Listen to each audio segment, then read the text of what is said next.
सूरत में लंका विजय हनुमान मंदिरनी रथयात्रानी तड़ामार तैयारीओ शरू।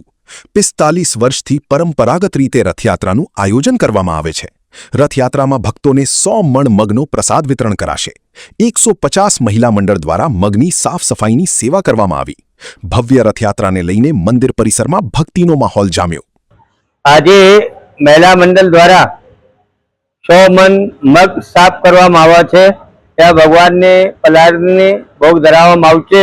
મહિલા મંડળ 100 से 150 બહેનો હતી આ બધી સાફ કરીને જ્યારે રથયાત્રા નીકળશે એક दिन पहले नेत्रोत्सव દિવસે મગને और માખણને ભોગ ધરાવવામાં આવે છે।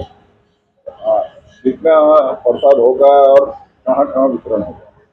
આ 100 मन મગ છે જ્યારે રથયાત્રા પ્રારંભ થશે એ પલાળીને આ ભોગ ધરાવવામાં આવે। જગન્નાથપુરી બી એવી રીતે આ વિતરણ કરવા જ્યારે રથયાત્રા આ અમરોલી જગત નાકા से થઈને અને સીધે कासानगर से परत वर्षे आ फरीने सीधे अमरोली मानसरोवर सर्कल सहयोग मेडिकल ने सामने त्या 9 दिवस रथ रोकाय छे। त्या भगवान ने मासी ने घर छे 9 दिवस पछी निज मंदिर में आवे छे।